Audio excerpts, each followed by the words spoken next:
Hello, and welcome to Two Pews in a Pod. Join us as we explore faith in a modern world at Evangelical Lutheran Church in Frederick, Maryland. Now, here is your host, Pastor Paul Baglios.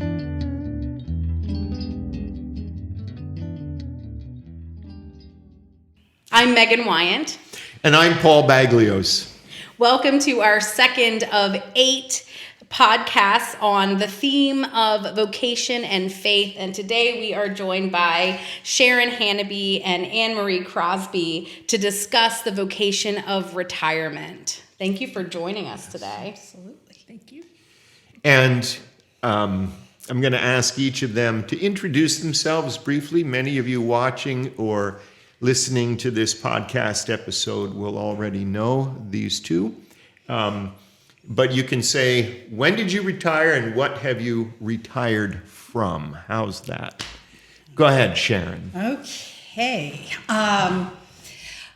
I retired on January 19th after just shy of 34 years working in the volunteer department at the hospital. The last 23 years as director of volunteer services at the hospital. And it was a long run. I'm very fortunate. A lot of our congregation volunteered, which was lovely. Yeah. It's a great connection. Yes. Yeah. Real good connections and good people. When I first started to serve the congregation as interim pastor and would go to the hospital, often, and you were one day, people would be saying, "Hi, Pastor Baglios." Yeah. You're still trying to put together who's who. Well, and we should specify, many will know this, but not all necessarily. You're talking about the hospital here in Frederick, Frederick Health Hospital. Frederick Health Hospital, yes. And Anne-Marie? And I retired last July, effectively July 1st, 2023, from teaching. I taught for 37 years in Frederick County, only 2 years, so I did teach in North Carolina. And spent most of it teaching kindergarten. I like the little ones, and I was in the Urbana area, and then finished at Sugarloaf Elementary. And I miss the kids and my teammates, but I also don't miss the changes that kept happening to what I thought I knew how to teach, and so I'm enjoying this. Well, and I'll mention that among the episodes that we have yet to record for this particular series, we are planning an episode on the vocation of education and an episode on the vocation of healthcare. But we've asked you to speak about the vocation of retirement. And I'll comment first on that word. We use it a lot commonly in our society. It's also a churchy word, vocation. It comes from the same constellation of roots that give us words like vocal and voice. Vocation means calling. And in a theological sense, and understanding that God calls us into different arenas of responsibility and care. And certainly, both of you have served vocational arenas in education and in healthcare. But it doesn't mean that now that you are retired, you have retired from vocation, because the season of life that is retirement brings its own dynamic of God's call to you in ways to engage, as we often say here, your time, your talent, and your treasure, now in different responsibilities and different commitments. But I want to ask a general question first. You've alluded to this already, Anne-Marie, but to get us started, as you approached and now entered retirement, what was most welcome for you about crossing that threshold? And what has been bittersweet? Where has been some grief and unsettlement for each of you? Okay, that's actually an easy one. Okay. What I don't miss is being in charge. Trying to manage sometimes upwards of 700 or 800 personalities. I don't miss that at all. I don't miss all of the regulations and processes that we sometimes had to follow that people question, but regulatory agencies in a hospital rule. And so some of the things we did, even I thought were inane sometimes, but you had to do them because that's what regulations require. That's what I don't miss. What I do miss are the people. I had the greatest office staff and had the greatest volunteers you could ever ask for. And so I miss the people. Okay? I am an introvert who really likes people, which is kind of an oxymoron, but I'm an introvert who likes people, just in small groups. In small doses. Yes, in small groups. And then followed by a nap. Yes. I'm also an introvert who can get up and talk in public, which is also kind of weird, but it's, we're all multifaceted. Yes, so we are. that's just part of me. So what I miss are the people. When a lot of the people I worked with, a lot of people who came in to volunteer were retirees, many recent retirees, and I would talk to them about what they thought they might want to do for the hospital. And they'd give me answers like, well, I was always a secretary when I worked, so I should do clerical work. And my response was always, but now's your chance to remake yourself. Yeah. Now's your chance to try something new. And you could see the light go on, and you'd get responses like, well, I always wanted to be a nurse, or I always, and it opened up that possibility that got left behind years ago. Yeah. I couldn't make them a nurse. Don't worry, I didn't let them do anything clinical. I wanted to be a surgeon. Yes. Scalpel. Yes. But just that it's a starting over point to do something different. And when for 30 some years you're having this conversation with people, it starts setting in, oh, when's my turn to get to do that remake? And so that's what I was looking forward to most. I'm now 3 months in, and I'm starting to figure out my way now, where I want to go, what I want to do. I knew from people telling me, warning me before I retired, everybody's going to want your time. And I said, well, I've narrowed it down to 2 groups who can have my time, my church and hospice. Which, I've also added a little bit in with the hospital because I've gone back and helped with some trainings and that kind of thing. But I, in my mind, before I even retired, said 2 groups. That's all I'm saying yes to for right now. But church definitely was one of my 2. I appreciate the wisdom about the chance for a remake. Yes. Yeah, and I like how you phrase that, what maybe got left behind or always pushed to the side for the 37 years or however many years you may have been answering one vocational commitment that now you'd like to embrace as a new vocational commitment. How about for you, Anne-Marie? Well, I kind of alluded, I super love the children, so I do miss that. And every holiday, I'm like, oh, I miss my books and the things that we would do. And I go, right now I would be cutting out this, or we'd be making this holiday activity. So I miss that part. I do keep in touch with my old teammates, and we go out to lunch. And there's a new group of all the retired teachers from Urbana that we get together and have lunch periodically. Nice. So That's good. So that's nice. So I get to see people that retired before me that I hadn't seen for a long time. Also. That's great. So it was nice to know that was coming up. I do not miss some of the bureaucracy that's, I think, in any large organization. A lot of the paperwork and things. This shift that probably will shift back years from now to use so much computer hands-on education with little people, where I think they probably, at least from all of my training and education and personal experience, they need the hands-on interaction with each other, especially after COVID. Yes. To be put again in front of a Chromebook for some type of learning seemed not to make sense to me. So I was frustrated with some of that. And I swore when they took away my application centers, it was time to retire.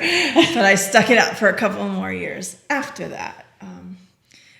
But it was still a fun place to work. It was never the same. Every year you had new children. They brought all kinds of exciting perspectives and excitement for school. Because when you're 5, you want to be there. So that was nice to know that they were happy to see. They come in with smiles, ready to learn.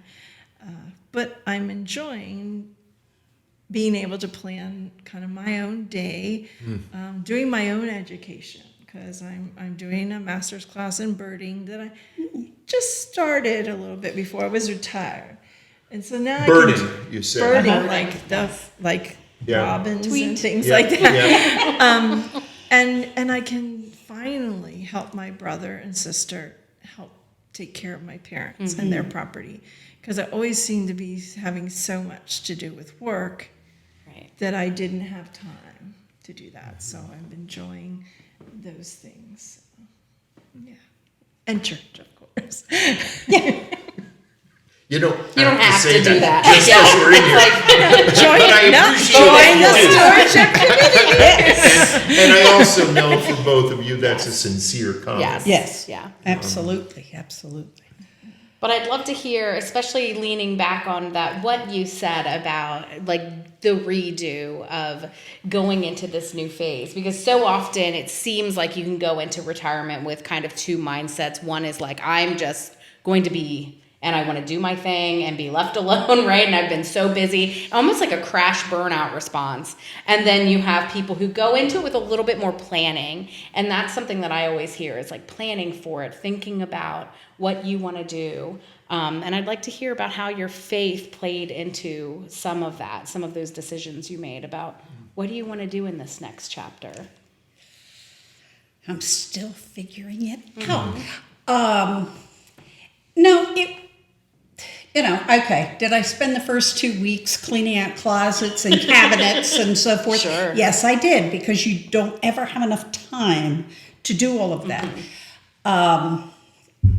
My husband's still working, so it's kind of weird. I'm home by myself, which I've never been home alone. I can't believe the world lets me. Unsupervised. Unsupervised. But it's, trying to figure out where can I put myself to be useful? Because we all need to be useful for lots of different reasons. And so I'm thinking, okay, I still got some time left on this earth. What can I be useful doing? Okay. And I became a hospice volunteer right before COVID started and everything shut down. So I've never actually been able to volunteer as a hospice volunteer. Also during that time, my dad was a hospice patient. And so then, you were delayed a year after that. And so I'm at least on the list. I'm getting the emails, and when it's right, I will say yes, and we'll step up to do that. Just before I retired, I was asked to be a member of the church council. And so the timing just kind of really fit, so that worked. But I'm still trying to figure out my place and where I can do good for others. Do good.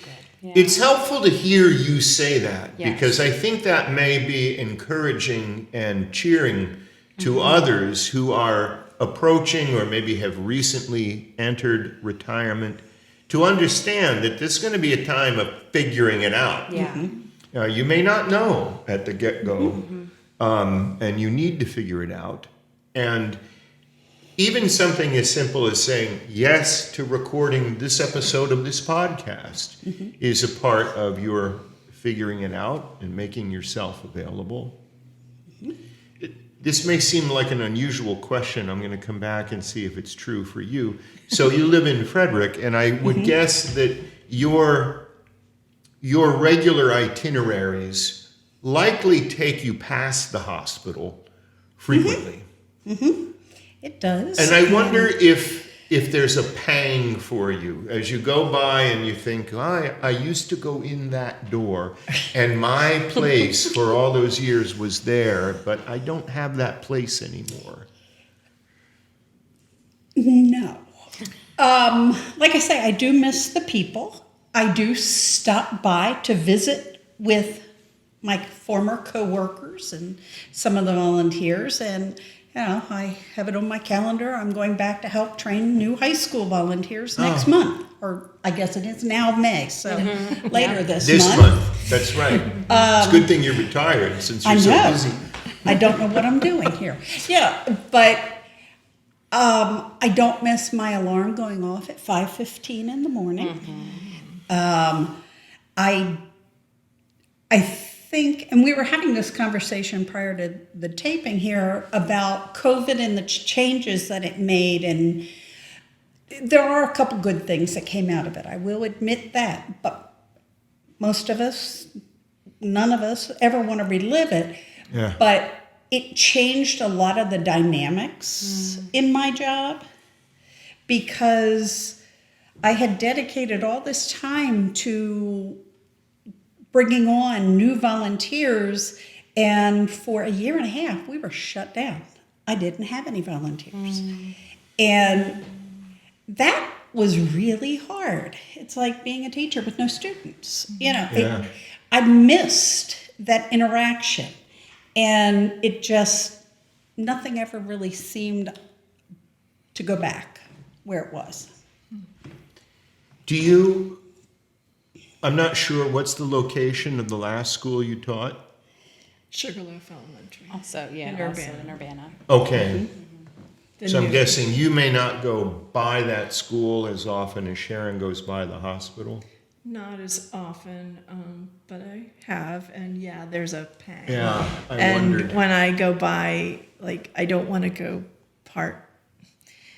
I don't want to look in my room. Yeah. Yeah. Yeah. Yeah. It's hard. That part's hard. Yeah. It's okay. give have it teammates a in this room. It's okay. It's- When you're passionate for the work and the calling that you had, right? This is just the beautiful part of That was of like that. my other home. Yes, Yeah. absolutely. Absolutely. Well, and again, I'm appreciative. I'm Sorry. No, you don't have to Don't be apologize, sorry. and Yeah, I don't no. want to patronize, but I'm appreciative of the emotion in what you're saying because there is a sort of grief. Thank you, Marie. Thank you. Yeah. Absolutely. For many of us, a large part of who do we know ourselves to be in the Yes. world is connected to what we may do. I'm not going to use the word job, Right. but our livelihood. Yes. I think that's a healthier word. And when we're no longer engaged in that particular work, we have to. You said you talked about reinventing ourselves. We also have to meet ourselves Yes. and become reacquainted with ourselves. Who are we? Now Who am that I we if don't- I'm not Yes. that? Yeah. It's like being a parent. When your kids grow up, then it's like, okay, I don't have kids at home anymore. Right. Now what? Yeah. Yeah. And I think grief is just a part of that. Any transition we go through, right? Yeah. There's a level of grief that is, I think, natural and normal as you readjust. Yeah. I mean, deal with. I'll always be a teacher, but I'm not teaching every single day in a Yes. classroom. Right. but Yeah. I teach other things. Yes. And I'm enjoying being a student now myself, and I was still in the class when I was doing my last couple of years. So I took a lot of birding lessons and we did a lot of mindfulness birding. And so in my last couple of classes, I know, learned to listen to lots of things, and they would come in and share stories of birds that they would recognize and ask. But the extension of that and my gardening, I don't regret retiring at all. People said, "Oh, what are you going to do? You're going to be bored." I am not bored. I have something I am going to do every day. Yeah. I get to plan my day, though. Yes. And how do I want to spend my time? Do I have a committee like on stewardship that I'm going to come, and what am I doing? Oh, Yeah. and I'm available so I can do some of the different projects that you need to do, and other committees I'm called to, like with Megan. And I might not have had time to do that had I been full-time teaching. Yeah. So it allowed me to do other things. And hitting a special birthday this year for me, so 60. I have a lot more time to go. Yes, you I'm a do. young thing. Party month. Birthday month this year. Yeah. So, Yeah. Well, and I'll elaborate. You mentioned the committee. So Megan is currently completing her seminary program as our vicar here at ELC, which is another Yes. word for the internship year. And you are one of the 4 members of the congregation on her internship committee. I got to be the chairperson. Yes, did. you got it. She did. Lucky you. Because I filled out All those all those good evaluation forms Yes. when I was teaching, so She I was knew what missing I all was those forms, and so we thought it would be nice to give you some forms so Yes. you don't miss them. There you go. But Well- it was similar to when I'd had Student teachers. teachers, yes. And I could take skills and talents that I had and use them. Well, and I think that's the uplifting thing, isn't hearing from both of you that in retirement, like while you're not doing the same set of tasks, right, in the same buildings in the ways that you were, that you're taking those gifts and the experience that you gleaned and using it a different way. And using it to, like what you said, right, to be useful or to do good in the world. And that now you can really take all that you learned and use it in a way that speaks to you and the true you that you meet in retirement. So Anne-Marie has mentioned birding, which I hear as something well beyond the scope of your teaching responsibilities. Is there anything like that for you, Sharon, beyond what you've done in the healthcare profession or hospice? I have always been a baker, and so yes, every week I'm trying out new bread recipes, plus still making cookies every week and that kind of thing. And so, my neighbors get to benefit from some of that too. So I ran into her at Walmart as she was telling me about her wheat bread that she's making, her loaf bread There you go. every week, and that's quite a gift to your family. Yeah, Yeah. good Well, stuff. Love it. And your Good time stuff. with us has been Yes. a gift to the Yes. two of us and to all who will hear or watch this particular podcast episode. Thank you so Thank you. much for sharing your reflection and experience with us. Thanks to all of you who have listened or watched this episode. I'm Paul Baglios. I'm Megan Wyatt. I'm Sharon Hanneby. And I'm Anne-Marie Crosby. Bye for now. This has been 2 Pews in a Pod, a podcast hosted by the lead pastor of Evangelical Lutheran Church in Frederick, Maryland. Thank you for listening, and we'll see you next time.